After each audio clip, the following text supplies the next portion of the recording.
everybody. Welcome to the next session of Attitudes Everything, where I'm interviewing business owners that refuse to basically roll over and just give in to this pandemic and the lockdown period that we're in. Today, we welcome Amalia from Family Business Place. So welcome, Amalia. Thank you very much for having me, Dean. How's things? All good? Yeah, good. Absolutely sweltering, but I'm not going to moan. It's a hot one, right? It's warm, yeah.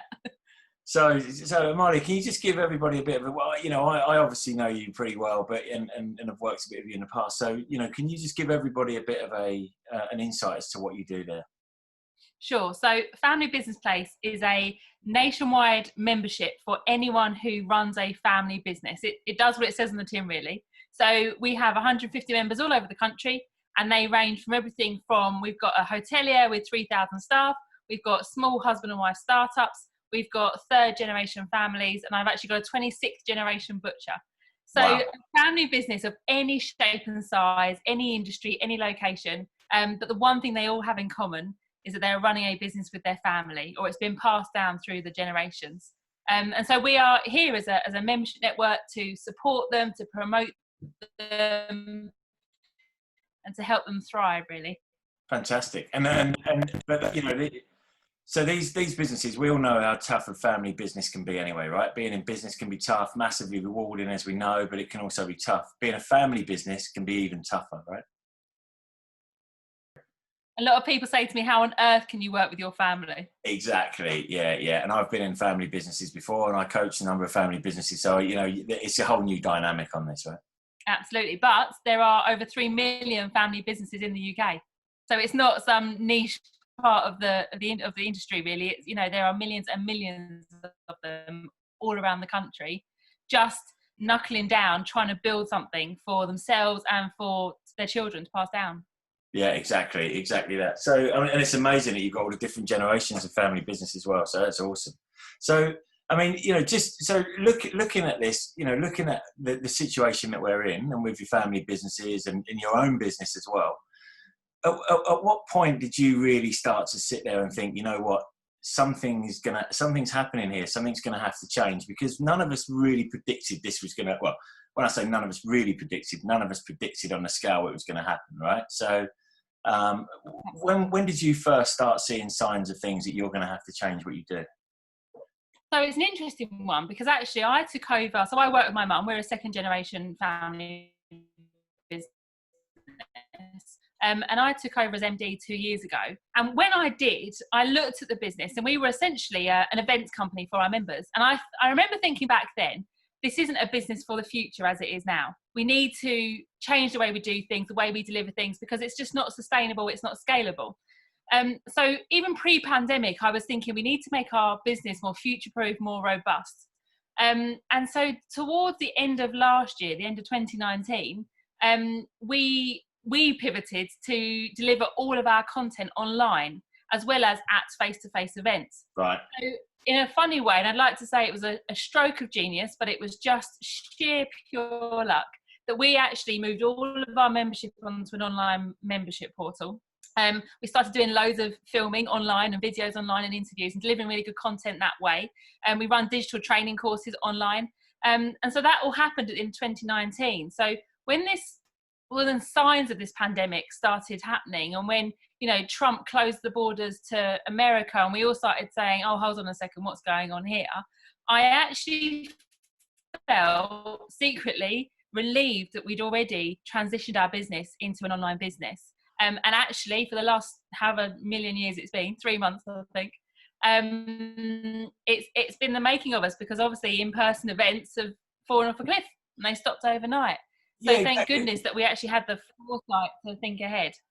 And I think you've probably not doing yourself justice there by saying it's a stroke of luck, because you obviously all right, none of us saw this was coming, but you did look at your business model and say, there are other things that we can improve on. There's different routes we can go down. We can tweak this business model, right, to make it more future-proof. So, and I think because I'm the next generation, and it's not necessarily for family businesses, this is any business, but if you're bringing in new young blood all the time, who are not so scared of the tech, and they're a bit more savvy about how we're digesting content, how we want to learn, how we want to grow as business leaders.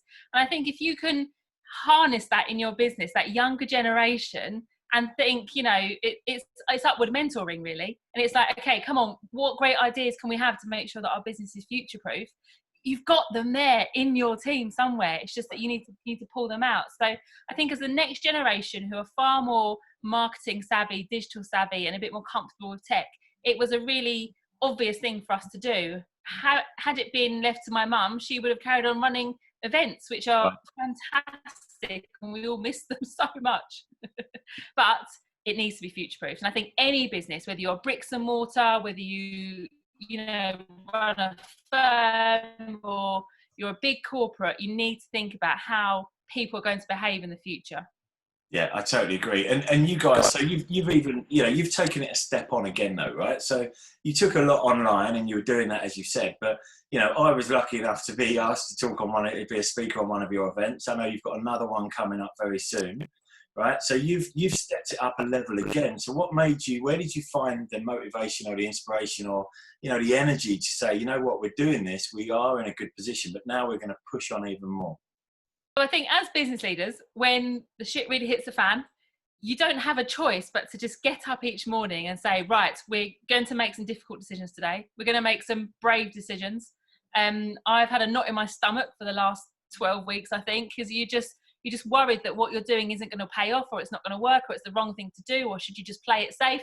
But actually, there's no entrepreneur in the world who's ever just played it safe. And I think you just have to take a punt. You have to stop looking around at what everyone else is doing. So that happens a lot. A lot of people say to me, yeah, but other people in our industry, well, that's great, but someone's got to have that first brilliant idea, and I've got a friend, he's got a really good analogy. There's this one bloke and he thinks, I want to get to that top of that mountain, and he's there and he's raving on his own and he's standing there dancing and raving, and everyone looks at him and thinks, what on earth is he doing? He's nuts, he's crazy. But then one other person gets to the top of that mountain and starts raving next to him. And all of a sudden people think, that first guy, he's a genius.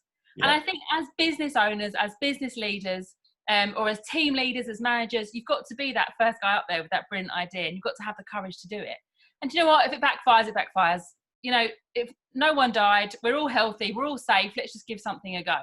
And I have another phrase that people laugh at me, but you don't have to get it right, you just have to get it going. If you think something's a good idea, don't wait till it's perfect, because someone else will come and do it first. I couldn't agree more.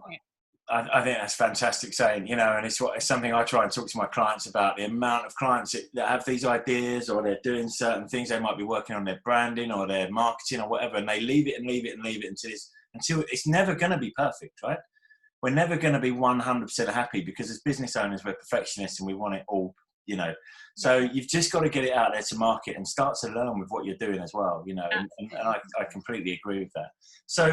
So with regards to, your business, you mentioned there about the knots in your stomach, right, for the last 3 months, right? We've all been there. I know I'm human. Everybody says coaches are all, they're all gung-ho and that. But look, I'm a human being, right? So I've had highs and lows and everything in between in these last 3 months, let alone in business in general. So how have you dealt with it, and what sort of emotions have you felt in these last few months? So I think that probably the number one overriding feeling was of responsibility, and I think that's probably the same for every single business owner out there. Whether you're a business and you franchise 300 pubs, or whether you're just a little butcher on the high street, you have a responsibility not only for your own livelihoods and for the mortgages that you pay, but for the well-being of your family and the safety of your customers. That responsibility, I think, it's really been brought into focus throughout this pandemic, and it's a huge weight on your shoulders, massive Mm. weight. And I think, the government have been phenomenal with their support, and I think that's really helped, particularly small business owners and family business owners. Because people are it. When you run a business, all you've got are your people. So you've got to be responsible for them, but that can be quite overbearing sometimes. So I felt a lot of that, but then the government support came in. That's fantastic. I think it's quite hard when everyone's at home. So normally you would go to work and you would do your thing and you'd come home and everyone's had their day, but now that everyone's around, and I don't want to be there, hold a minute, I'll be there in a second, but I've also got to get a job done as well, So you've got a toddler running around, it's quite tough. So you don't want to be an absent parent, but you've still got a business to run, haven't you? So I've dealt with it by just going out and walking each evening. We've got a dog who's probably thinking, oh my God, not another bloody one. Because everyone's now on a health kick to get back into their work clothes. So I've been walking, 8-10K every night with the dog, just some peace and quiet, listening to some podcasts, bits and pieces, just thinking about ideas and stepping away from the whole we're in a pandemic thing and thinking about, okay, so I still have a business, a lot of people don't.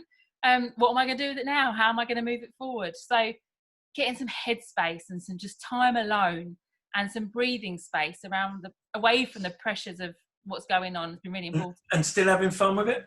Yeah, loving it. Fun's key. I mean, everybody says about how stressful everything is, and it can be, but, we've all made a decision to go into business. And for me, it's got to be fun. The moment the fun stops, it's not the place for you to be. We might as well go and work for someone else. But completely. And my mum has a phrase, the two most important things in family business are love and joy.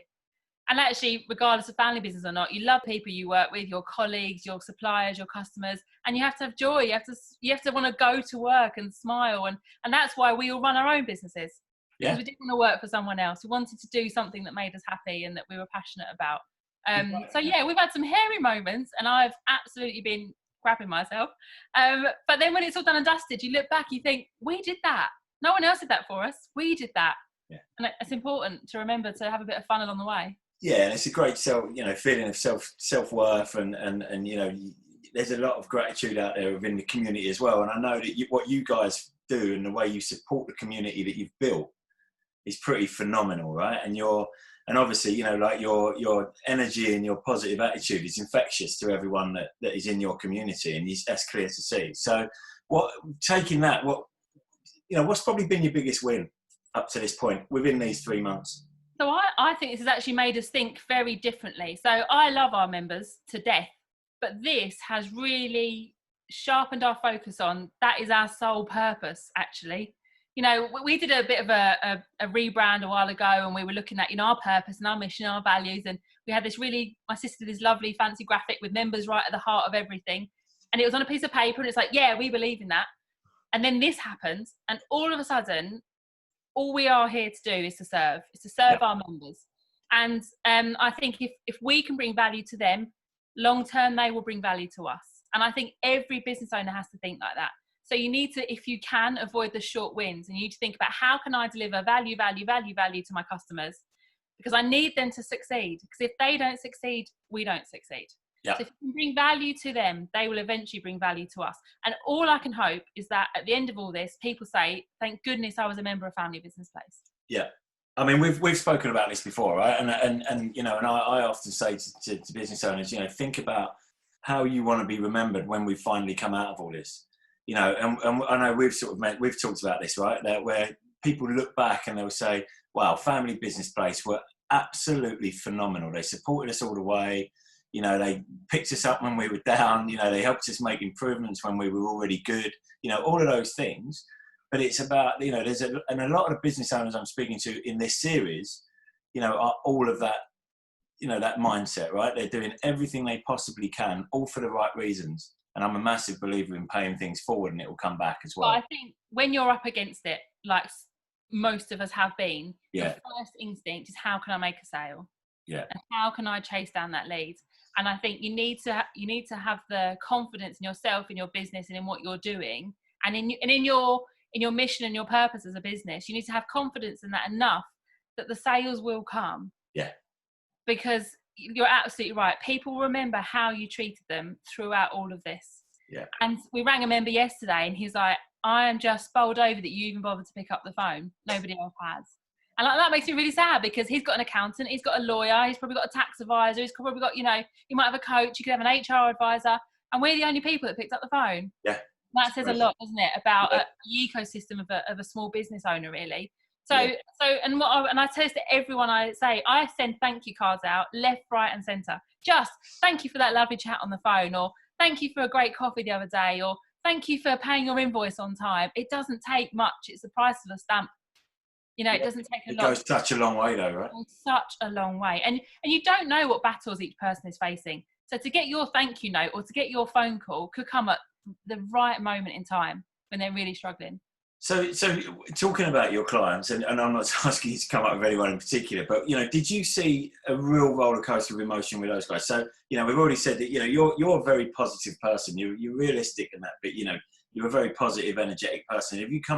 You must have some business owners in your community that a totally different profile to you, that really literally went into sort of paralyzed. Were paralyzed for the moment. That some people were just couldn't see the wood for the trees. Some people went into chaos. Some people went into denial mode, right? So, what sort of emotions did you see from your community? Yeah, so I think there was an element of paralysis for all of us, to be perfectly honest. It doesn't matter how extrovert or positive or upbeat you are. When the world stopped spinning, which is what it did on the 23rd of March, we were all just paralysed for at least a few days, weren't we? Yeah. And I think, we've got some business owners who are like me, and are big networkers and the face of the brand, and we've got others that are maybe more entrepreneurs, my mum calls them. So they're quietly working away in the background, but the thing I love about all of them is they're all very honest. That's what I love about people who run their own business. They're not afraid to show some sort of vulnerability. We have people. So I have 2 members who run care homes. One of them has had the most horrific time, has been completely let down and abandoned by a local authority. And he's got to somehow stay upbeat and positive to lead a team and to tell them it's all going to be okay. Yeah. I've got, a member who's got 40 odd hotels, 3,000 staff. That's about communication, isn't it? And one of my very, very first interviews of the family business way back when was a guy called Chris McNamara from the Brogue Trader. He had to shut down 10 shops. He went from selling £20,000 worth of shoes to £800 a day. And it's terrifying. Yeah. But I think then you have to step back and you have to think, okay, what are we going to do? But it's all right to say, I'm really, really struggling. We've all had days like that. And anyone who says they haven't is a liar. I totally agree. So I always say about when people look back and say, oh, I never for one moment thought we would fail. We've all been through moments where you question. And I think that's quite healthy to question it. Don't let the self-limiting beliefs come in. But I think it's okay to question what you're doing and to really, you've got to dig deep, right? It's life. Oh, like really deep. But also, hasn't it given us an amazing opportunity to look at our business? Yeah. All those people that have had to put together a business plan to get a C-bills loan or to get a grant, or there's people that have had to think, all right, I have had to do a bit of a cash flow forecast. Are we going to make it out? Are we going to be able to survive past the furlough support? So what a great opportunity to look at your business and think, oh my goodness, I didn't realise we were losing so much in that area. Or there's obviously huge opportunity for profit growth in that area. Yeah. And anyone that doesn't use this opportunity to make their business bigger and stronger and sharper than before has completely, wasted what we've got here. Yeah, and I totally agree with that, and that's why I came out at the start of this and said, if anyone's going into hibernation, it's the worst thing you can possibly do. At least you should be building your presence online and you're, looking at your systems, your processes, your staff, your training, all of those things. But, let's not forget as well, there's a lot of industries and a lot of companies which have absolutely boomed off the back of this, right? And everybody straight away thinks, oh yeah, toilet rolls and PPE. But, there's a hell of a lot of other industries that we just wouldn't even think about that have so I can think of 2 of our members. One is Bardsley England here in beautiful Kent, right, who produce apples and cherries and all sorts of amazing fruit for the supermarkets. And they are desperate for workers and they're phenomenal. And then we've got Gibson's Games, who make jigsaws and puzzles. And of course, their sales have gone through the roof. Yeah, and who would have thought that, right? And that's the thing. And Kate Gibson's like, this is beyond even Christmas sales. It's extraordinary. And I think some of the most savvy businesses are bringing back the marketing teams first. Yes. Because without marketing, you haven't got sales. And without sales, you can't bring back any manufacturing, any production, any operations. So, and a lot of family businesses, the family do the marketing. Yeah. So they're the ones, I think, invest in some really good marketing now. Take time to look at your digital and your online presence and your strategy moving forward, and make sure that it wasn't just a band-aid to get through the pandemic, because digital is here to stay. It's the way we are going to shop in the future, and you need to invest in that now. Yeah, exactly. So that brings me on nicely, because I really wanted to ask you what you've been doing differently in your marketing, how you've had to really change it up to accommodate what's going on and to be seen in this marketplace at the moment. Yeah, so it's all about communication, isn't it? So I think throughout all of this time, all of my emails end with, here's my direct line. If you need anyone to talk to, just give me a call. We've been sending out loads of really useful content for our members, nothing to do with family business, just like I thought you could really do with this article on furlough or whatever it might be, or here's how to access the C-bills, or but also I hope it comes across that we've tried to stay really upbeat and positive.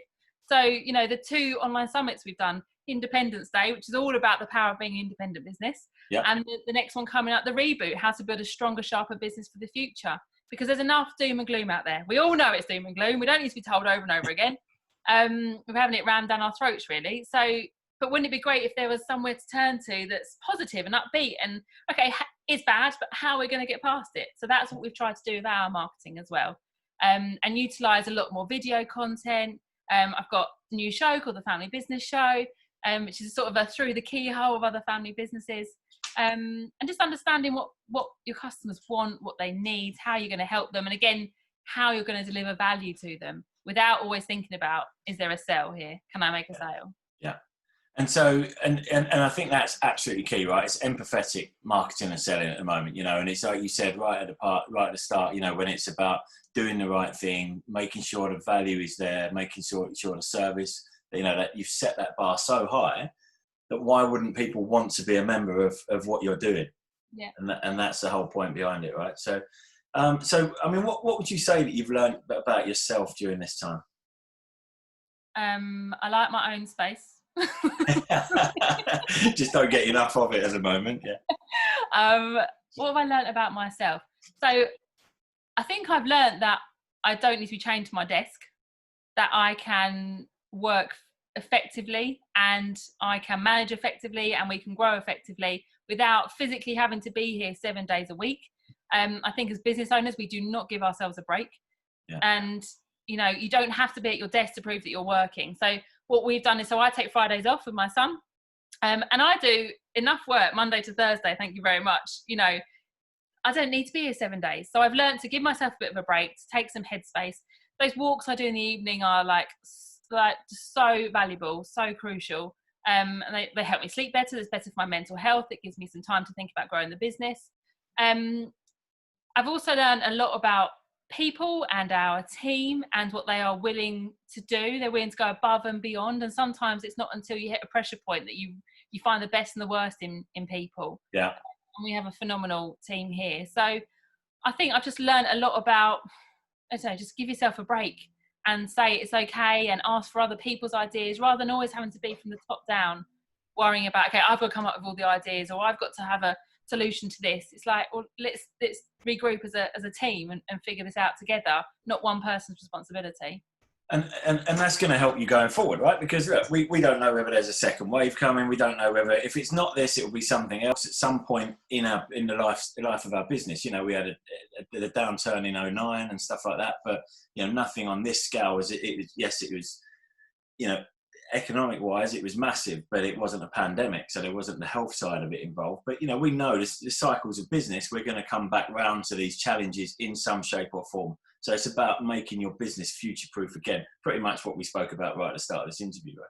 Yeah, and in the 12 years of running Family Business Place, you know, before we ran Family Business Place, my mum had a marketing agency in London. You know, employed 15 people, turned over £1 million, lost it all to a rogue accountant. So my mum and dad have been bankrupt. We've nearly lost our house. You know, my husband, Nick, his parents died within 8 months of each other to cancer.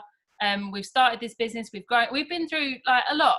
And there are people out there who've been through phenomenal personal tragedy. And I think you have to look at it as a bigger picture. You know, we are only on this earth for 80 years, 90 if you're a woman probably.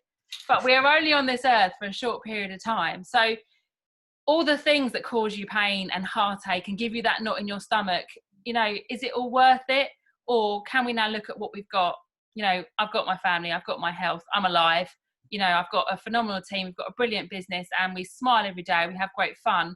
That's worth it to me. And I think sometimes you just have to step back and say, okay, I'm grateful, I'm thankful, or no, this is causing me real pain in my life. I need to ditch that now, you know, because we are only here for a short period of time. Make it count.